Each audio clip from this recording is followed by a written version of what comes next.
Welcome to another Folktale Fridays. This Friday we're having a bunch of new folktales, but this one is about family, the theme of December. This story comes from the Ocheti Shakowin, a Siouan linguistic branch family, also known as the Sioux Nation, a Lakota legend. The Badger and the Bear. Once, long, long ago, on the edge of a forest there lived a large family of badgers. In the ground their dwelling was made. Its wall and roof were covered with rocks and straw. Old Father Badger was a great hunter. He knew well how to track the deer and the tatanka, the buffalo.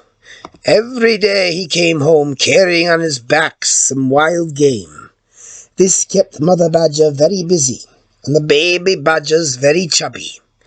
Well, the well-fed children played about, digging little make-believe dwellings. Their mother hung thin sliced meats up along long willow racks. As fast as the meals were dried and seasoned by sun and wind, she packed them carefully away in a large, thick bag. This bag was like a huge, stiff envelope, but far more beautiful to see, for it was painted all over. Warchawashte, beautiful. Painted all over with many bright colours. These firmly tied bags of dried meat were laid upon the rocks and the walls of the dwelling.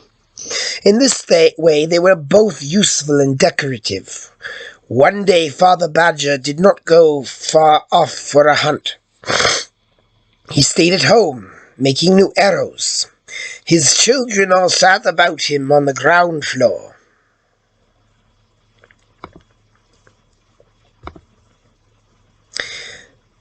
Their small black eyes danced with delight as they watched the gay colours painted upon the arrows. All of a sudden, they heard a heavy footfall. Near the entranceway, the oval-shaped doorframe was pushed aside. In stepped a large black foot with big claws. Then the other clumsy foot came next. All the while, the baby badgers stared hard at the unexpected corner. After the second foot in peeped the head of a big black bear. His black nose was dry and parched. Silently he entered the dwelling and sat down on the ground by the doorway. His black eyes never left the painted bags on the rocky walls. He guessed what was in them. He was a very hungry bear. Seeing the racks of red meat hanging in the yard, he had come to visit the Badger family. Though he was a stranger and his strong paws and jaws frightened the small badgers, the father said, How are you, my friend? Your lips and nose look feverish and hungry. Will you eat with us? Yes, my friend, said the bear.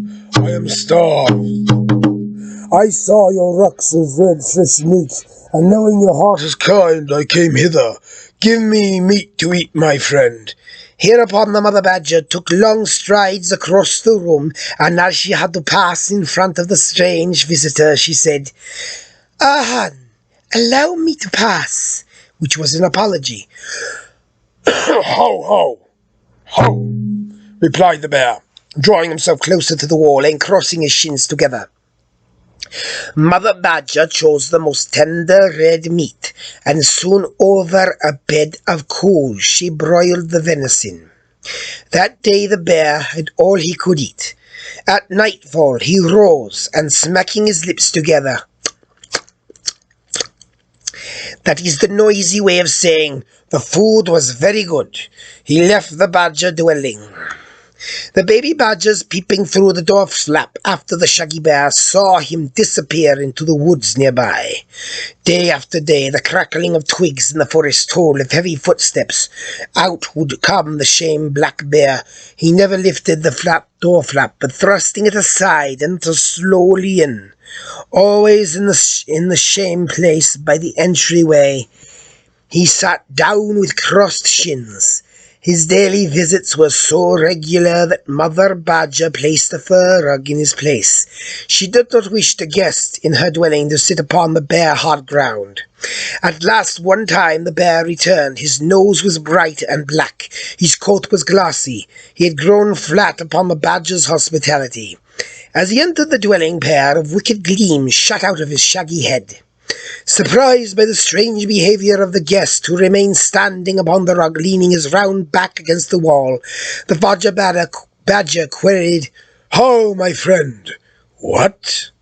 The bear took one stride forward and shook his paw in the badger's face. He said, "I am very strong, very strong." "Yes, yes, so you are," replied the badger. From the further end of the room, Mother Badger muttered over her beadwork, "Yes, you grew strong from our well-filled bowls." The bear smiled, showing a row of large, sharp teeth. "I have no dwelling, I have no bags of dried meat, I have no arrows. All these I have found here on the spot," said he, stamping his heavy foot. "I want them. See, I am strong," repeated he, lifting both his terrible paws. Quietly the father badger spoke. "I fed you, I called you friend, though you came here a stranger and a beggar. For the sake of my little ones, leave us in peace." Mother Badger, in an excited way, had pierced hard through the buckskin and struck her fingers repeatedly with her sharp awl, until she had laid aside her work. Now, while her husband was talking to the bear, she motioned with her hands to the children. On tiptoe they hastened to her side. For reply came a low growl. It grew louder, more fierce. "Ugh!" it roared, and by force hurled the badgers out. First the father badger, then the mother, then the little badgers he tossed by his pairs. He threw them hard on the ground. Standing in the entranceway, showing his ugly teeth, he snarled, "Begone! The father and the mother badger have gained their feet, picked up their kicking little babes, and wailing aloud, drew the air into their flattened lungs until they could stand upon their feet.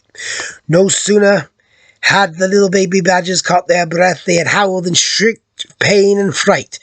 Ah! What a dismal cry was theirs as the whole badger family went forth wailing from out their dwelling. A little distance away from their stolen house, the father badger built a small round hut. He made it bent of willows covered with dry grass and twigs. This was shelter for the night. But alas, it was empty of food and arrows. All day Father Badger prowled through the forest, but without his arrows he could not get food for his children. Upon his return, the cry of the little ones for meat, the sad quiet of the mother with bowed head hurt him like a poisoned arrow wound. "I'll beg meat for you," said he in an unsteady voice, covering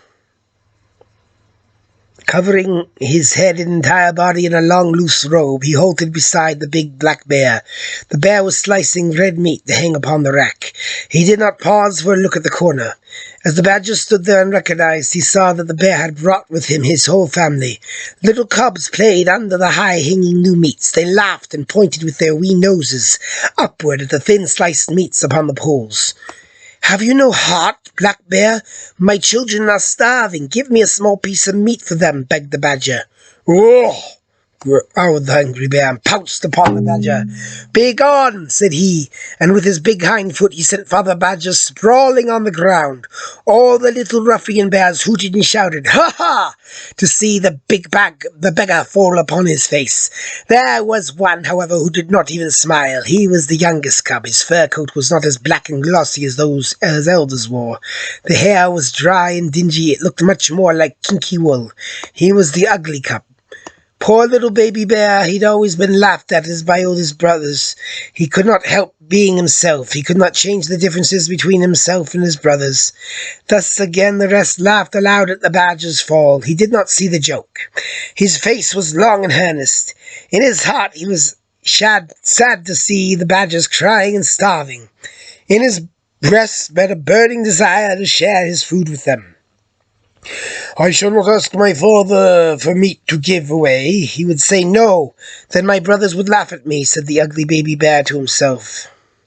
In an instant, as if good intention had passed from him, he was singing happily, skipping around his father at work, singing in a small high voice, dragging his feet in long strides after him as if a pinkish spirit oozed from his heels. He strayed off through the tall grass. He was ambling toward the small round hut, when directly at the entranceway he made a quick side kick with his left hind leg. Lo! There fell into the badger's hut a piece of fresh meat. It was tough meat, full of sinews, yet it was the only piece he could take without his father's notice. Thus having given meat to the hungry badgers, the ugly baby bear ran quickly to his father again. On the following day, the father badger came back once more. He stood watching the big bear cutting thin slices of meat.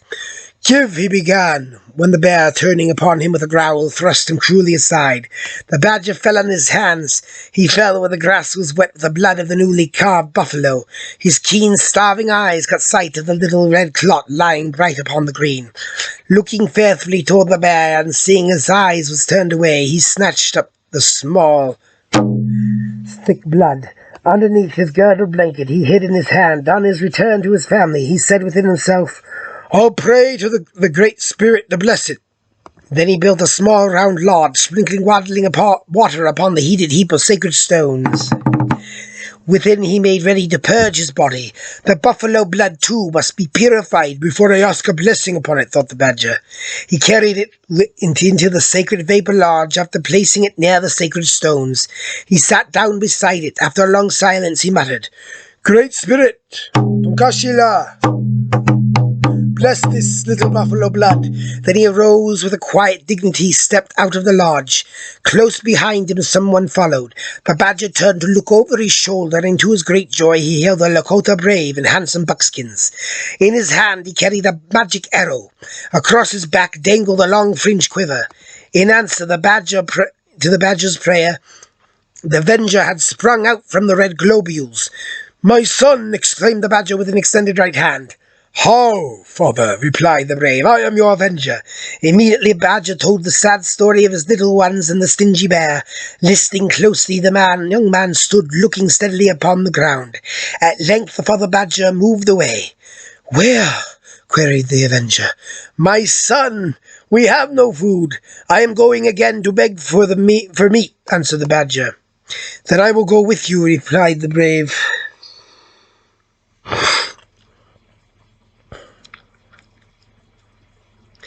This made the old badger happy. He was proud of his son. He was delighted to be called father by the first human. The bear saw the badger coming in the distance. He narrowed his eyes at the tall stranger walking beside him. At once he spied the arrow. At once he guessed it was the avenger of whom he had heard long ago. As they approached, the bear stood erect with a hand on his thigh. He smiled upon them. "How, badger, my friend, here is my knife. Cut your favourite pieces from the deer," said he, holding out a long, thin blade. "How?" said the badger eagerly. He wondered what had inspired the big bear to such a generous deed. The young avenger waited till the badger took the long knife in his hand. Gazing full into the black bear's face, he said, "I come to do justice. You have returned only a knife to my poor father. Now return to him his dwelling." His voice was deep and powerful. In his black eyes burned the steady fire. The long, strong teeth of the bear rattled against each other, and his shaggy body shook with fear. "Oh!" cried he, as if he had been shot. Running into the dwelling, he gasped, breathless, trembling. "Come out, all of you! This is the badger's dwelling. We must flee to the forest for fear of the avenger who carries the magic arrow."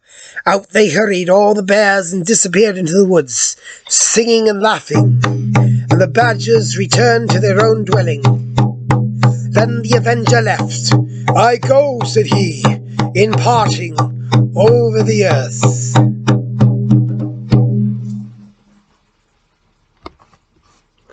And that was the story of Badger and the Bear. The end.